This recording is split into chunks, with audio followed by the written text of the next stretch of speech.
गोविन्दाय राधिकायै सदालये कृष्णाय कृष्णभक्ताय तद्भक्ताय नमो नमः। नमो विष्णुपादाय कृष्णपृष्ठाय भूतले श्रीमद्भक्तिवेदान्त नारायणीति नामिने श्रीकृष्णलीला कथनसुदाक्षं नोदारि माद्रे पुण्यक्षुतं वरं वरेण्यं पुरुषमहन्तं नारायणं तं शिरसा नमामि। श्रीचैतन्यमनुभीष्टं स्थापितं येन भूतले स्वयं रूपः कदा मह्यं ददाति स्वपदान्तिकम् आजानुलम्बितमुचोपन्कामधातु सङ्कीर्तनकपितरो कमलायताक्षो विशम्भरो द्विजवरो धर्मपालो वन्दे जगत्प्रियकरो करुणावतारो नमो महावदन्याय कृष्णप्रेमप्रदायते कृष्णाय कृष्णतन्वामेव कृष्णे नमः। हे कृष्ण करुणा सिन्धो दीनबन्धो जगत्पते गोपेश गोपिकान्त राधाकान्त नमस्तुते। तत्काञ्चन गौराङ्गी राधे वृन्दावनेश्वरी वृषभानुसुते देवी प्रणमामि हरिप्रिये। वाञ्छाकल्पतरुभ्यश्च कृपा सिन्धुभ्येव च पतितानां पावनेभ्यो वैष्णवेभ्यो नमो नमः। हरे कृष्ण कृष्ण कृष्ण हरे हरे हरे राम राम राम हरे हरे। जय श्री राधे। मैं सर्वप्रथम अपने गुरुपाद पद्म नित्यलीला प्रविशों विष्णुपादष्टोत्तर शत श्रीमद्भक्ति वेदांत नारायण गुरुसाई महाराज जी के श्री चरणों में अनंत कोटि दंडवत प्रणाम करती हूँ। तत्पश्चात समस्त रूपानुगुरु परंपरा के चरणों में मेरा अनंत कोटि दंडवत प्रणाम। आप सभी भक्तों का मेरा यथायोग्य दंडवत प्रणाम। हरे कृष्णा। तो हमने अध्याय 3 पूरा कर लिया था, कर्म योग। अध्याय 3 हमने पूरा कर लिया था। तो आज हम थोड़ा सा जल्दी रिकैप करने की कोशिश करेंगे। तो हर जो चैप्टर होता है ना एक दूसरे से लिंक होता है। तो चैप्टर 2 में जैसा कि हमें पता है कि भगवत गीता का पूरा सार चैप्टर 2 में आ जाता है, जो सांख्य योग जिसका नाम था। तो उसमें भगवान ने पहले सभी योगों के विषय में थोड़ा थोड़ा बता दिया था, जैसे सांख्य योग, कर्म कांड, ज्ञान योग, भक्ति योग, ये सभी के विषय में भगवान ने थोड़ा थोड़ा बताया था। फिर भगवान ने कहा था कि रिनंसिएशन में ज्ञान योग ज़्यादा बेहतर है कर्म योग से। तो अर्जुन ने सबसे पहले प्रश्न पूछा था कि हे जनार्दन केशव, यदि आप बुद्धि को यानी ज्ञान मार्ग को सकाम कर्म से श्रेष्ठ समझते हैं तो आप मुझे इस घोर युद्ध में क्यों लगाना चाहते हैं। तो भगवान ने अर्जुन ने पूछा था, तो आप मुझे ज्ञान योग को बेहतर बता रहे हैं तो फिर मुझे काम करने के लिए बोल ही क्यों रहे हो। तो इससे तो अच्छा है कि मैं अपना काम धाम सब छोड़ करके जंगल में चला जाऊँ। इस तरह से उन्होंने स्टार्ट किया था ना चैप्टर पहले। तो शुरू में श्लोक नंबर 3 to 9 में भगवान ने निष्काम कर्म योग के विषय में बताया था, कर्म योग के विषय में बताया था कि पहले कहा था कि कर्म सही है। उन्होंने कहा था कि तुम्हारे लिए ये सही नहीं है, तुम कर्म करो, क्योंकि तुम्हारा लेवल अभी वहाँ तक नहीं हुआ है कि तुम ज्ञान योग तो तुम्हारा इतना वो नहीं है, सामर्थ्य नहीं है, तो तुम कर्म करो, तुम्हें कर्म करना पड़ेगा, तुम कर्म करो। फिर भगवान ने उनको काफ़ी सारे वो दिए थे ना, बताया था कि आप कर्म करो। फिर ये बताया था कि जो कर्म कांड वाली बातें बताई थी ना, कि आपका वेदों में बताया गया है जो जिसको ये चाहिए तो ऐसा कर्म कांड की विधि विधान बताए जाते हैं कि जिसको जो भी चाहिए उसके लिए कुछ विधि विधान पालन करना होता है और उससे आपको वो चीज़ मिल जाता है जो आपकी डिज़ायर है वो पूरी हो जाती है। तो भगवान लालच दे रहे होते हैं, उसको बताते हैं कि तुम कर्म करो, तो तुम यदि कर्म करते करते अपने नित्य कर्म करते करते भी मरते हो तो तुम्हें स्वर्ग मिलेगा, ऐसा बताया था ना, स्वर्ग की तुम्हें प्राप्ति होगी। और यदि तुम भागते हो, जंगल में जाके बैठ जाते हो तो तुम्हें लोग डरपोक कहेंगे, कायर कहेंगे। तो अपने कर्म करते करते मरना ज़्यादा अच्छा है। मर भी जाते हो तो तुम्हें स्वर्गलोक मिलेगा, और यदि जीत जाते हो तो तुम्हें राज्य पूरा मिल जाएगा, पूरा पृथ्वी का राज्य मिलेगा। तो बेहतर है कि तुम अपना कर्म करो। तो जैसे कि लालच देते हैं बच्चे को कि तुम काम करो तुम्हें ये मिलेगा वो मिलेगा, इस तरह से भगवान लालच देते हैं। तो कर्म कांडी जो होता है ये यही होता है कि आप कुछ भी करते हो तो कुछ अपने फ़ायदे के लिए करते हो। तो वही भगवान यहाँ पे अर्जुन को लालच दे रहे हैं कि तुम काम करो, या तो तुम जीतोगे या तुम्हें स्वर्ग मिलेगा, कुछ तो तुम्हें कुछ ना कुछ मिलेगा, नहीं करोगे तो तुम्हें कुछ नहीं मिलेगा। इस तरह से भगवान बताते हैं। तो बिना कोई काम बिना करे तो रह ही नहीं सकता है। तुम भी यदि जंगल भी जाओगे तो वहाँ पे भी कुछ ना कुछ करोगे, तुम्हारा स्वभाव ही ऐसा है। तुम्हें थोड़ा सा कोई छेड़ देगा तो तुम लड़ना शुरू कर दोगे। तो ऐसी बातें भगवान अर्जुन को बताते हैं और उनको प्रेरित करते हैं कि तुम काम करो, क्योंकि हर एक व्यक्ति ये 3 मोड्स ऑफ मटीरियल नेचर से प्रभावित होता है।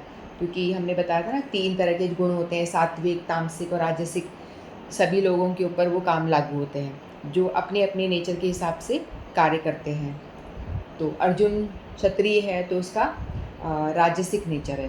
तो क्योंकि राजसिक नेचर वाले ज़्यादातर लोग हमेशा मटेरियल चीज़ों को प्राप्त करने के लिए काम करते हैं, मटेरियल ही अपने आप को अपग्रेड करते रहते हैं और कैसे भी करके युद्ध करेंगे। युद्ध यानी युद्ध करना, यानी जैसे क्षत्रियों का युद्ध करना का धर्म होता है, तो इस तरह से आपका धर्म है तो आप ये करें। फिर 6 to 9 श्लोक में भगवान ने बताया था, यदि तुम संन्यास का ढोंग करोगे तो क्या फ़ायदा होगा। तुम्हें अंदर से तो तुम अपने भोगों से अटैच रहोगे ना, जैसे सन्यासी ढोंगी लोग होते हैं तो ऊपर से चोला पहन लेते हैं कि वो बड़े ब्राह्मण हैं, लेकिन अंदर से तो वो भोगों में लिप्त रहते हैं। उनका चिंतन हमेशा भोगों में लगा रहता है कि मैं ये खाऊं या ऐसा भोग करूं। तो इस तरह के जो होते हैं वो ढोंगी होते हैं। तो भगवान ऐसे कह रहे हैं कि तुम ढोंगी बनोगे, इस तरह से तुम जाओगे तो जंगल जाके बैठोगे और इस तरह से तुम वैराग्य का स्वांग रचोगे, तो ये तुम्हारे लिए ठीक नहीं है, तो तुम कर्म ही करो। फिर भगवान ने 10 to 16 तक श्लोक में बताया था, कर्म कांड के विषय में बताया था। फिर बाद में कर्म योग पे आए थे। फिर कहा था यज्ञ करो तुम अपने, जैसे पहले कर्म कांड के लेवल पे था, कर्म कांड यानी प्रलोभन देके अपने फ़ायदे के लिए जो काम करते हैं वो था। फिर बाद में बोला था कर्म योग पे आ जाओ, यानी तुम अपने यज्ञ के लिए कर्म करो। यज्ञ यानी भगवान के लिए कर्म करो। यज्ञ पुरुष यानी भगवान को कहा जाता है कि तुम भगवान के लिए ही कर्म करो। जैसे भगवान को ही सब जो उसका जो रिज़ल्ट है पूरा भगवान को ऑफर कर दो।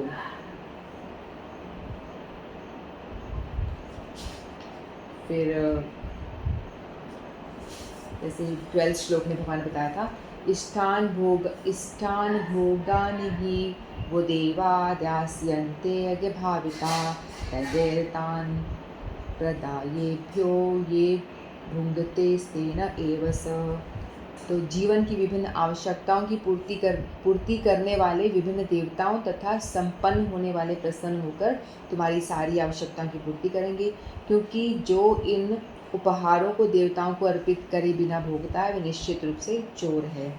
तो भगवान ने कहा था कि आप यज्ञ कर्म करो, यज्ञ की प्रसन्नता के लिए, भगवान की देवताओं की प्रसन्नता के लिए काम करो। जैसे भगवान ने बताया, देवताओं और दोनों की तालमेल आपस में होना चाहिए। हम लोग भगवान ये देवताओं को प्रसन्न करने के लिए यज्ञ करें या अपने नियत कर्म करें तो उससे देवता प्रसन्न होंगे। देवता प्रसन्न होंगे तो उससे क्या होगा, वो हिष्ट पुष्ट होंगे, देवताओं भी अच्छे से ग्रो करेंगे। हम उनके लिए कुछ कार्य करेंगे, यज्ञ करेंगे तो, और वो प्रसन्न होकर के क्या करेंगे, हम लोगों की इच्छाओं की पूर्ति करेंगे। जो हमें चाहिए यदि वर्षा कर देंगे या जो भी हमारी ज़रूरत है उनको वो पूरी करेंगे। तो मनुष्य और देवता दोनों एक दूसरे के तालमेल से अपना अपना कर्म करें। तो मनुष्य को चाहिए कि यज्ञ कर्म करे और बिना देवताओं को प्रसन्न करे बिना खुद ना भोगे। तो भगवान ने ये बताया था। फिर भगवान 17 से बता रहे थे कि निष्काम कर्म योग करें। फिर भगवान ने आगे बताया था कि 20 से 24 श्लोक में भगवान ने बताया था कि जनक महाराज का उदाहरण दिया था भगवान ने, कि वो भी जो लोग भगवान कहते हैं कि अर्जुन को कि तुम ऐसे एक एक लेवल ऊपर बढ़ते बढ़ते तुम हो सकता है निष्काम कर्म तक आ चुके हो। भगवान ने ऐसे एक एक लेवल उठा रहे थे। तो तुम पहले तो बोला कर्म कांडी में थे, फिर बाद में कर्म योग में कि अपने फ़ायदे के लिए कर्म करो कुछ, तो फिर बाद में कर्म निष्काम कर्म यानी कर्म का जो फल की आसक्ति मत रख, सिर्फ तू कर्म कर, ये बताया था भगवान ने। फिर भगवान ने कहा कि हो ठीक है, तू एक लेवल तक ऊपर उठ गया है, लेकिन तुझे भी कर्म करना पड़ेगा। जैसे जनक महाराज का उदाहरण दिया था भगवान ने कि जनक महाराज, और बाद में खुद का भी दिया था कि लोगों को शिक्षा देने के लिए वो कर्म करते हैं। जनक महाराज आत्म राम व्यक्ति, मतलब अपने ही अंदर रमण करते हैं, मतलब उनको काम करने की कोई ज़रूरत नहीं है, वो नित्य सिद्ध पुरुष हैं, लेकिन तो भी वो लोगों को शिक्षा देने के लिए कर्म करते हैं। फिर भगवान ने कहा था कि मैं खुद भी लोगों को शिक्षा देने के लिए काम करता हूँ। है ना, खुद भी लोगों को शिक्षा देने का काम करता हूँ। मेरे को ऐसा कोई भी काम नहीं है जो मुझे करने के लिए बाध्य हूँ मैं कोई भी कर्म करने के लिए, क्योंकि सब कुछ मुझसे ही है। तो लेकिन तो भी मैं कर्म करता हूँ, क्योंकि लोग जो होते हैं श्रेष्ठ पुरुष को फॉलो करते हैं, तो लोग मुझे फॉलो करेंगे। और जो श्रेष्ठ जैसे जनक महाराज हैं, वो भी एक श्रेष्ठ पुरुष की श्रेणी में आते हैं, तो और क्षत्रिय भी हैं, इसलिए अर्जुन को बताते हैं कि तुम उन्हें फॉलो करो। इस तरह से भगवान कहते हैं कि श्रेष्ठ पुरुष पुरुष को लोग फॉलो करते हैं, तो तुम भी कर्म करो ताकि लोग तुम्हें देख करके कर्म करें। फिर उससे पहले भगवान ने 14 श्लोक में बताया था, अन्नाद् भवति भूतानि पर्जन्यात् अन्न संभव, यज्ञाद् भवति पर्जन्यो यज्ञ कर्म समुद्भवः। तो भगवान ने इसमें बता रहे थे यज्ञ चक्र के बारे में बताया, सृष्टि चक्र के विषय में भगवान ने बताया था। सारे प्राणी अन्न पर आश्रित हैं, और अन्न कहाँ से पैदा होता है? वर्षा से पैदा होता है, और वर्षा यज्ञ संपन्न करने से और यज्ञ नियत कर्मों से उत्पन्न होती है। और ये नियत कर्म हमें क्या करने चाहिए, वो हमें कैसे पता चलेगा? वेदों में बताया गया, वेदों में, शास्त्रों में जो बताया गया हमें नियत कर्म हमारे किस तरह से करने चाहिए, वैसे हम कर्म करेंगे। फिर हम यज्ञ करेंगे, यज्ञ से वर्षा होगी, वर्षा होगी तो अन्न होगा, अन्न होगा तो हम इंसान लोग अपनी जीवन को यापन कर पाएंगे। और ये वेद कहाँ से आए? जो वेदों में जो इंस्ट्रक्शन दिए वो कहाँ से आए? वो भगवान से आए। तो सब कुछ अल्टीमेटली भगवान से ही आ रहा है। तो ये सृष्टि चक्र के विषय में भगवान ने बताया था।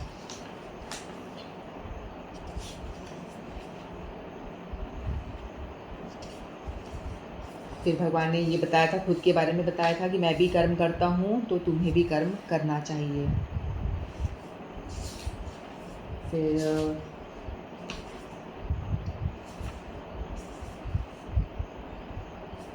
25वें श्लोक में भगवान बता रहे थे, सक्ता कर्मण्ये विद्वांसो यथा कुर्वन्ति भारत, कुर्याद्वे तातस्थ लोक संग्रहम। भगवान कहते हैं जिस प्रकार अज्ञानी जन फल की आसक्ति से कार्य करते हैं, उसी तरह विद्वान जनों को चाहिए कि वे लोगों को उचित पथ पर ले जाने के लिए अनासक्त रहकर कार्य करें। जो विद्वान नहीं है, जो अज्ञानी है, वो तो फल से आसक्त रहते हैं, हमेशा फल में आसक्ति बनी रहती है और वो कर्म करते हैं।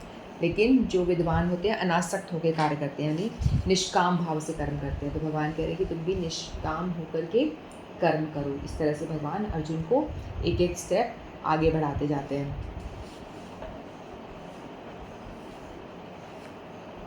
फिर अपना नियत कर्म करो, भगवान बता रहे हैं जैसे हम एक एक स्टेप अपना काम करते रहेंगे अपना, तो उससे क्या होगा, हम धीरे धीरे अपने आप को पवित्र कर पाएंगे।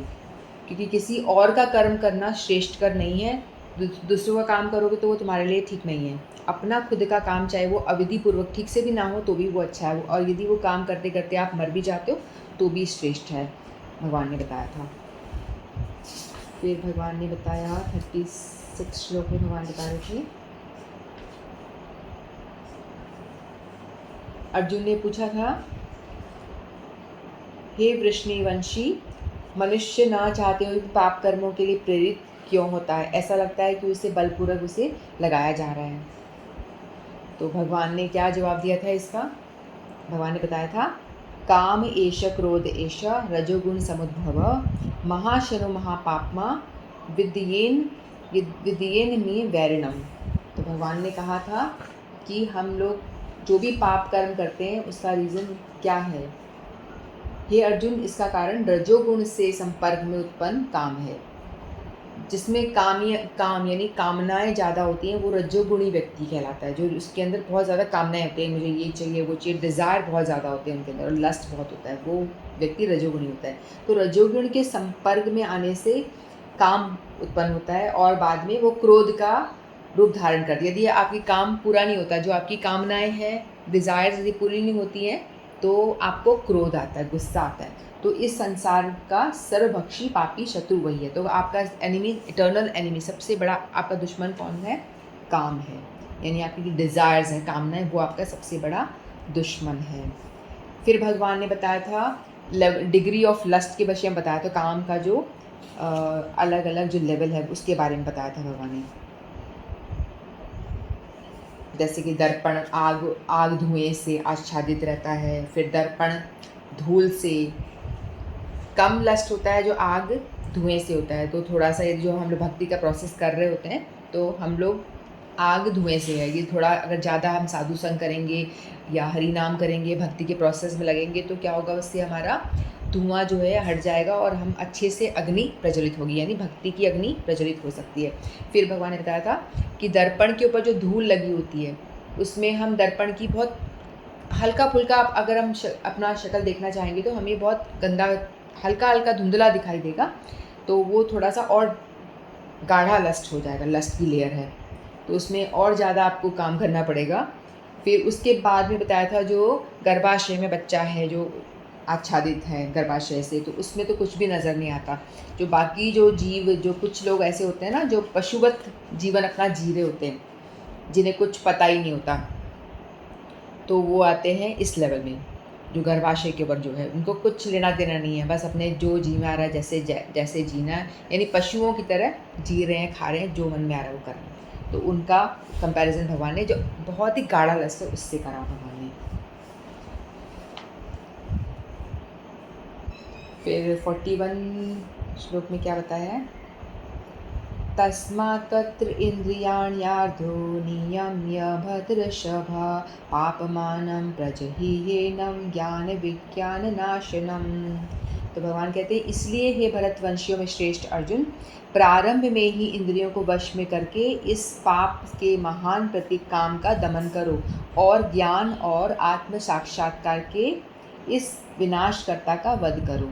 तो भगवान ने बताया कि सब हमारा दुश्मन ये काम है, लेकिन जैसे ही आपको पता चले, जैसे राग और द्वेष आपके अंदर आ रहा है, तो पहले राग और द्वेष आता है, उसके बाद में वो काम और क्रोध का रूप ले लेता है। जब वो ज़्यादा उसकी इंटेंसिटी बढ़ जाती है तो वो काम और क्रोध का रूप ले लेता है। तो जैसे ही आपको पता चल रहा है कि आपके अंदर काम एंटर कर रहा है तो आप उसको तभी दमन करो, उसको रोको, अपने इंद्रियों पे कंट्रोल करने का प्रयास करो। ये भगवान ने ये बताया था ना इलाज की, कैसे आप इसका नाश कर सकते हो।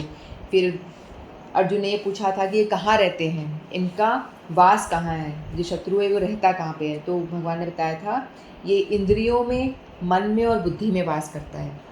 इंद्रियां, मन और बुद्धि में इसका निवास है, हमारे ही शरीर में, हमारे ही घर में घुसा हुआ है और हमारे जो हमारी बॉडी का जो स्वामी आत्मा है उसको अपने अधीन कर रखा है उसने।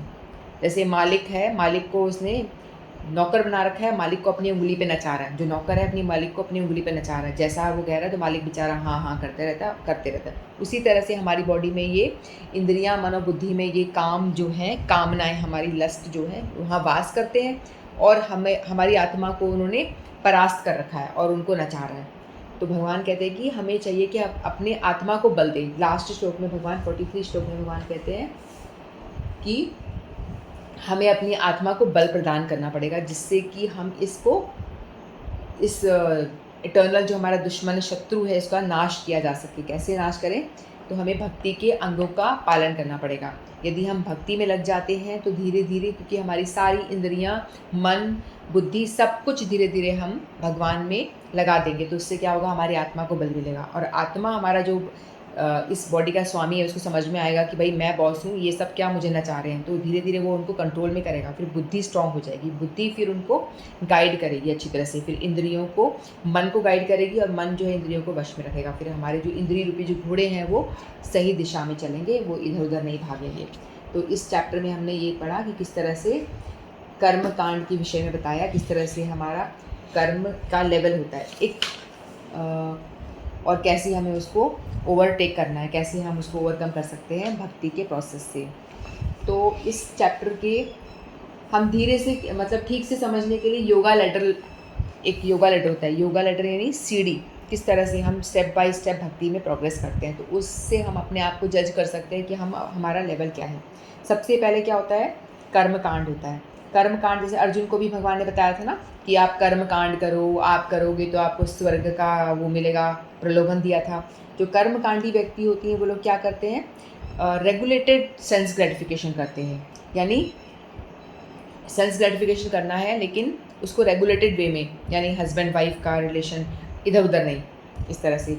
और कुछ भी हमको चाहिए उसके लिए हम शास्त्रों का, विधि विधान का पालन करते हैं। पुत्र चाहिए तो पुत्रेष्टि यज्ञ कर लिया, वर्षा चाहिए तो कुछ और यानी जो भी हमारी कामनाएं डिज़ायर्स हैं उसके लिए वेदों में विधान दिए गए हैं, कुछ नियम कानून बताएं, उसको पालन करके हमें कर्म कांड यानी अपनी इच्छाओं को पूर्ति हम कर सकते हैं। ये सबसे निचला लेवल है योगा लेडर में, बिल्कुल नीचे वाला लेवल।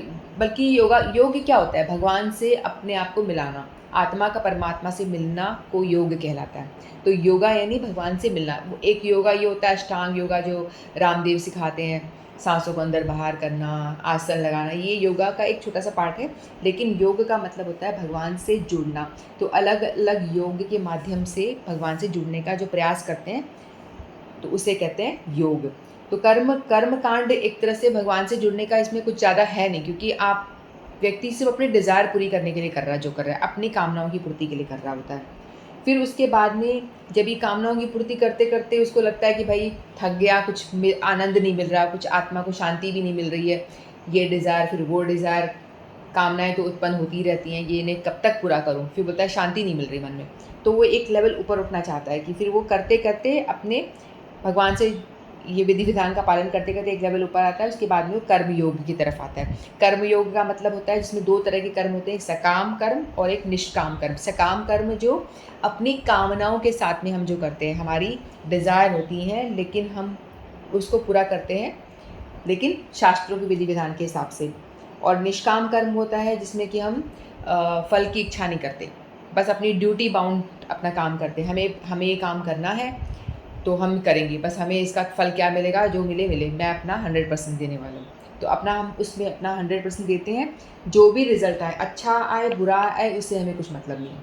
तो वो निष्काम कर्म होता है। तो निष्काम कर्म बेस्ट है, अच्छा है। तो निष्काम कर्म करते करते फिर आगे इंसान का लेवल इतना हाई हो जाता है तो फिर वो ध्यान योग यानी ज्ञान योग की तरफ आता है। ज्ञान योग में क्या होता है, जैसे वैरागी लोग होते हैं ना, वैरागी लोग होते हैं, वो लोग कहते हैं कि भाई कुछ भी मतलब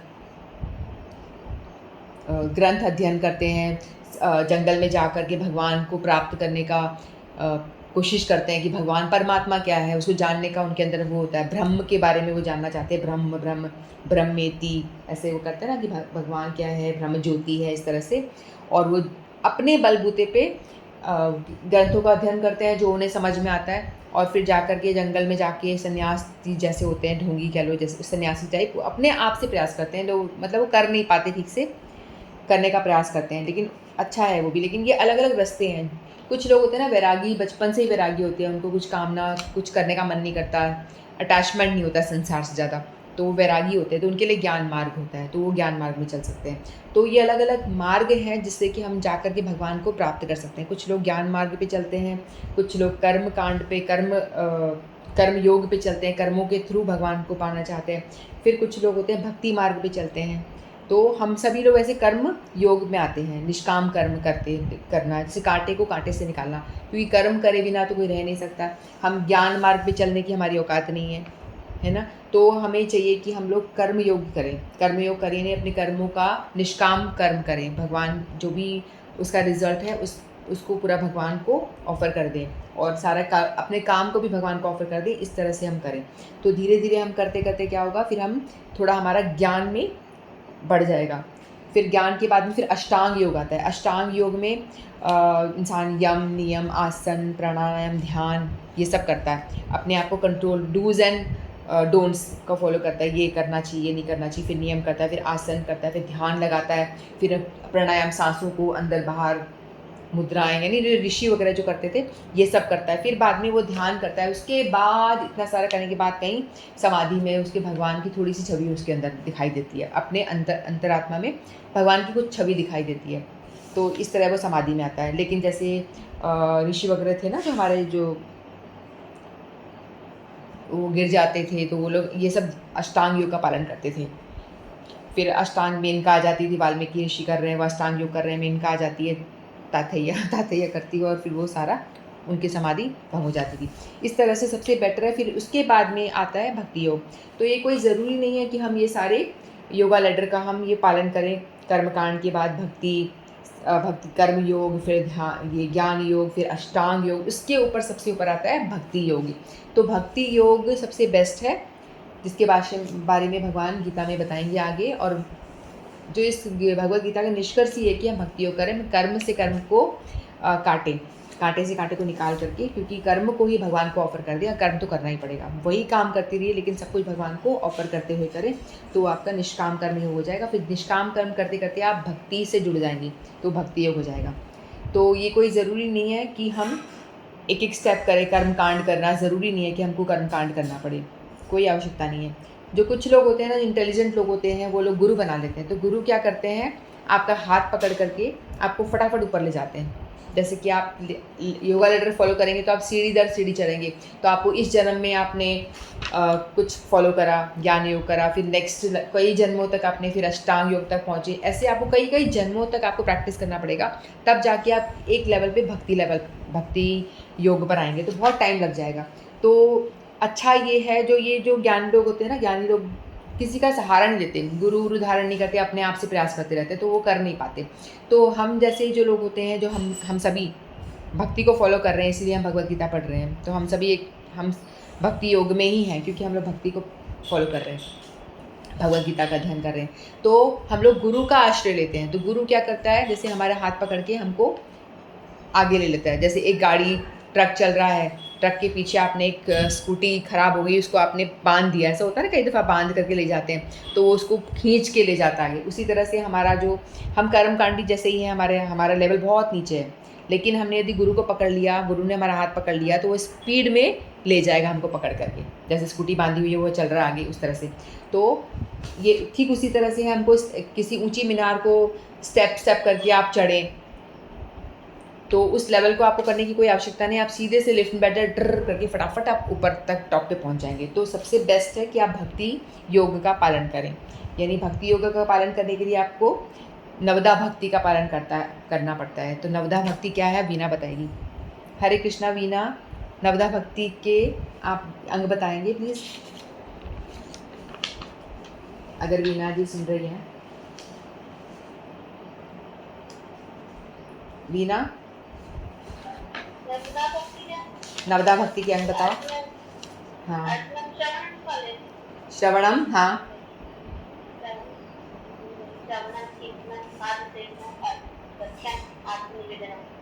हाँ, श्रवणम, कीर्तनम, अर्चनम, फिर पाद सेवनम, फिर क्या था, श्रवणम, कीर्तनम, विष्णु स्मरणम,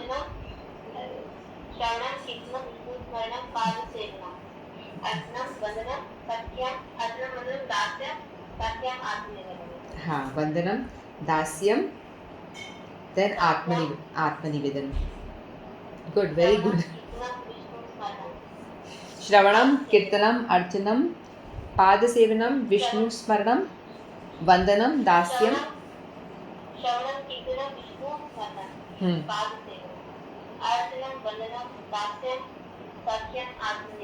साख्यम, आत्मनिवेदन।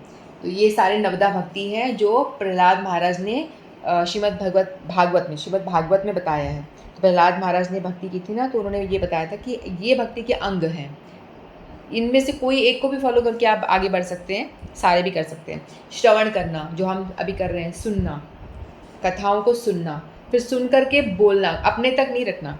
जैसे मैंने मेरे गुरु से सुना, मैं बोल रही हूँ, आप किसी से भी सुनो, मुझसे सुनो, किसी से सुनो, उसको आपने जो कुछ रजिस्टर किया है, अगर हमने, हो सकता है हमें समझ में ना भी आए, लेकिन कुछ ना कुछ बात तो हमें ज़रूर समझ में आई होगी। अगर हम सुनते हैं तो हमें कुछ ना कुछ रजिस्टर ज़रूर होता है, तो सुनने से कुछ ना कुछ हम सीखते ही हैं। तो वो सुन करके जो हमने सीखा उसको किसी और को बताना, वो कीर्तन करना हो गया। चीज़ को समझ करके किसी और को बताना, उसे कहते हैं कीर्तन करना। और जो हम कीर्तन गाते हैं वो भी कीर्तन करना होता है। फिर होता है विष्णु स्मरण, भगवान के विषय में स्मरण करना, अर्चन करना, दिया बाती लगा करके उनकी अर्चना करना, पाद सेवन, भगवान के चरणों की सेवा करना, पूजा वंदनम, पूजा करना, दास्यम यानी दास की तरह भगवान की हम सेवा अर्चना आरती पूजा करते, ये सब। फिर साख्यम यानी भगवान को सखा रूप में प्रेम करना। फिर आत्मनिवेदन, अपने आप को पूरा सरेंडर कर देना भगवान को। तो ये भक्ति के अंग हैं जो प्रहलाद महाराज ने हमको सिखाए हैं, ये हमको याद होने चाहिए, याद कर लेने चाहिए। तो ये सब हमें फॉलो करना चाहिए। तो भक्ति के धीरे धीरे हम प्रैक्टिस करेंगे तो हम डायरेक्ट लिफ्ट में बैठ के भगवान के भगवान तक पहुँच सकते हैं, भगवान तक पहुँचने का प्रयास कर सकते हैं और हमें दूसरे जो ज्ञान योग, अष्टांग योग, कर्म कांड ये सब करने की आवश्यकता नहीं पड़ेगी। सीधे हम कर्म करते-करते एक निष्काम कर्म, भक्ति युक्त कर्म कह लो उसको। निष्काम कर्म यानी भक्ति युक्त कर्म करना।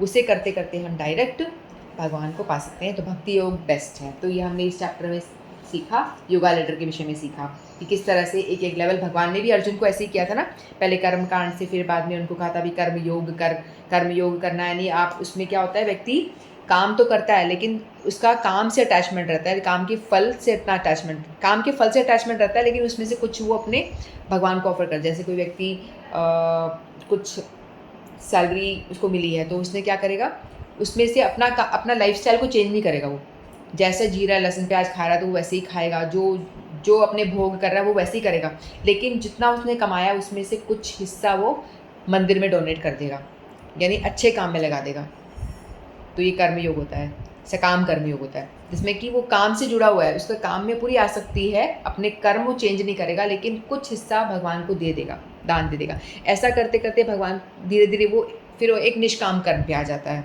फिर वो काम में आसक्ति भी नहीं रहती उसी काम के रिजल्ट में भी आसक्ति नहीं रहती तो निष्काम कर्म पे ऐसे एक एक स्टेप वो आगे बढ़ जाता है कर्म कांड सकाम कर्म फिर निष्काम कर्म फिर ज्ञान योग यानी संन्यास वाला जो ज्ञान से अपने आप ब्रह्म सिर्फ ब्रह्म ही है जो है भगवान की साकार रूप की पूजा नहीं करते वो लोग वो कहते हैं कि भगवान को दिया बत्ती लगाने के क्या करना है उसमें बहुत मेहनत है ना भगवान की आप साकार रूप में पूजा करते हो तो आप भगवान को एक जैसे एक व्यक्ति की आप छोटे बच्चे की पूजा कर रहे हो उतना ही आपको पूरा काम देना पड़ता है एक छोटे बच्चे को आप नहला रहे हो वैसे ठाकुर जी को नहलाते हैं छोटे बच्चे को आप खाना खिला रहे हो वैसे ठाकुर जी को खिलाते हैं मुझे खाना है कि नहीं खाना लेकिन हमें ठाकुर जी के लिए खाना बनाना पड़ेगा क्योंकि उनको तीनों टाइम हमें खिलाना है बाद में उसे हमें ही खाएंगे लेकिन उनके लिए हमें फ्रेश बनाना पड़ता है तो फिर उनको नहलाना उनका श्रृंगार करना उनको अच्छे से वस्त्र धारण कराना फूल ऑफर करना दिया बत्ती लगाना ये सारे काम करने पड़ते हैं तो उसमें बहुत टाइम लगता है तो ये जो ज्ञानी लोग होते हैं ना ये कहते हैं ये सब करने की कोई ज़रूरत नहीं इसमें बहुत टाइम वेस्ट होता है तो हम सीधे से भगवान शून्य है ऐसे वो बस इस चीज़ को फॉलो कर देते हैं कि कुछ करना नहीं पड़े उनको बस आराम से भगवान कुछ नहीं है बस ब्रह्म ज्योति ब्रह्म है इस तरह से वो लोग ब्रह्म निर्वाण यानी मुक्ति ब्रह्म में ही हमको मुक्ति मिल जाएगी तो मुक्ति मिल जाएगी तो ये ठीक मार्ग नहीं है एक तरह से मार्ग जो है ये ठीक नहीं है भक्ति योग मार्ग में हम भगवान को एक इंसान समझते हैं भगवान को एक व्यक्ति समझते हैं व्यक्ति समझ के आप किसी को व्यक्ति समझ के तो उससे आप कनेक्टिविटी बनती है ना ये मेरे सखा है ये मेरे प्रियतम है ये मेरे भगवान है या सखा रूप में या गोपी रूप में या प्रियतम रूप में या पति रूप में कुछ ना कुछ रूप में आप उससे जोड़ करके भाई रूप में बेटे रूप में कोई ना कोई आप उससे रिश्ता बना के आप पूजा करते हो जब आपका किसी से कुछ रिश्ता बनता है तो ही उससे आपका अटैचमेंट होता है यदि पड़ोसी ऐसी कोई दूर जा रहा है उससे हमें रोड चलते व्यक्ति से हमें कोई अटैचमेंट नहीं होगी हमें उससे कोई संबंध ही नहीं है तो हमें अटैचमेंट पैदा करने के लिए कोई संबंध बनाना पड़ता है तो इसीलिए भगवान को हम एक व्यक्ति मानते व्यक्ति हैं भगवान व्यक्ति हैं तो भगवान को एक व्यक्ति रूप में हम पूजा करते हैं और उनसे अब एक रिलेशन बनाते हैं फिर उस रिलेशन के हिसाब से उनकी सेवा पूजा करते हैं उससे हमारी भक्ति बढ़ती है जैसे एक माँ की बच्चे से पढ़ रही है ना क्योंकि वो बेटा है बच्चा है जो भी है तो उससे आप सेवा करते करते आपकी उससे प्रेम बढ़ता है तो उसी तरह से हम भगवान की डिटीज़ को कुछ मान के उनकी सेवा करते हैं तो उससे हमारा प्रेम अटैचमेंट बढ़ता है तो प्रेम जो बढ़ता है वही होती है भक्ति ठीक है तो इस तरह से हम भक्ति करने का प्रयास करें भक्ति योग में बढ़ने का प्रयास करें बाकी मार्गों को समझें लेकिन उसको इतना फॉलो करने की ज़रूरत नहीं है लेकिन भक्ति मार्ग को ही फॉलो करें वही बेस्ट है भगवान यही बताएंगे लास्ट में भी यही बताएंगे कि भक्ति बेस्ट है तो इसी चीज़ को फॉलो करना है तो ठीक है इतना ही कह के मैं वाणी को विराम देती हूँ वांछा कल्पतरुभ्यश्च कृपा सिन्धुभ्येव च पतितानां पावनेभ्यो वैष्णवेभ्यो नमो नमः हरे कृष्णा श्रीमद्भगवद्गीता की जय हरे कृष्णा तो श्लोक का थोड़ा सा रिपीटेशन ले ले अव्यक्तादीनि भूतानि व्यक्तमध्यानि भारत अव्यक्तनिधनानीव तत्र का परिदेवना अव्यक्तादीनि भूतानि व्यक्तमध्यानि भारत अव्यक्तनिधनानीव तत्र का परिदेवना अव्यक्तादीनि भूतानि व्यक्तमध्यानि भारत अव्यक्तनिधनानीव तत्र का परिदेवना चलो किसी का हैंड रेज हुआ हंसा जी रेडी रहते हैं मुझे पता है आप बोले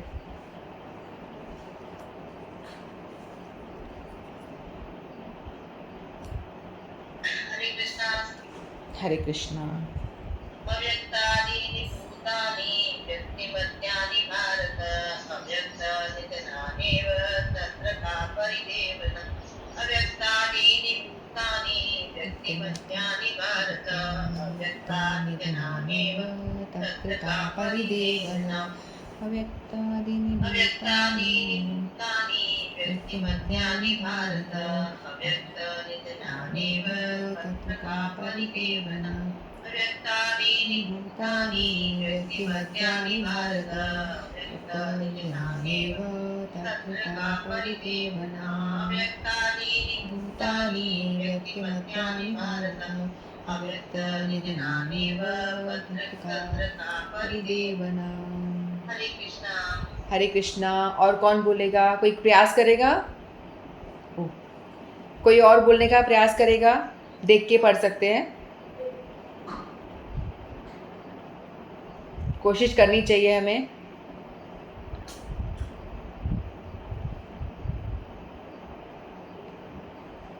कल हम नया श्लोक ले लेंगे फिर, है ना? क्योंकि बहुत दिन हो गया, फिर नया मैं पोस्ट कर दूंगी आज नेक्स्ट श्लोक।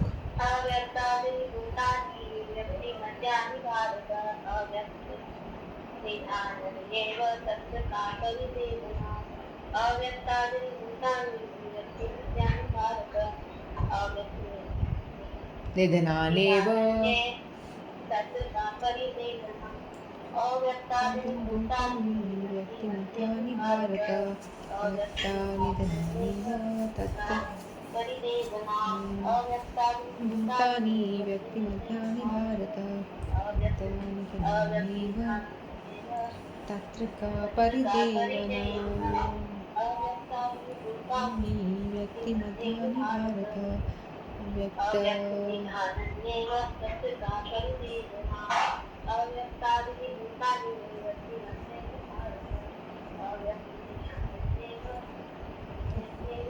तथा परिदेवना।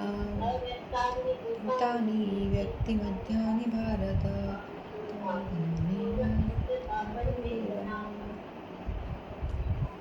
Very nice. चलो कुमुद आप बोलेंगे।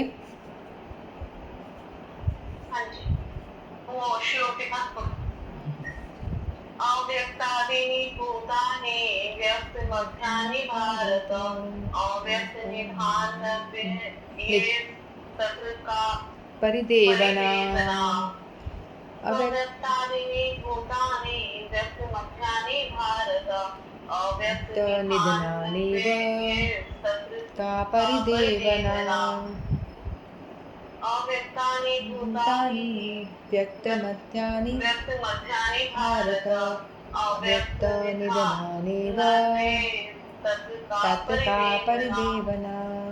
अव्यक्तानि भूतानि व्यक्तिमत्यानि भारत अव्यक्तनिधनानेव तत्र का परिदेवना। वेरी नाइस, बहुत अच्छा प्रयास, गुड। चलो ठीक है, तो हम प्रोग्राम को यहीं विराम देते हैं। कल हम नया श्लोक ले लेंगे और अब नेक्स्ट चैप्टर हमारा 4th चैप्टर हो गया, दिव्य ज्ञान, वो हम स्टार्ट करेंगे नेक्स्ट क्लास में। हरे कृष्णा। आप सभी का ज्वाइन करने के लिए बहुत बहुत धन्यवाद। हरे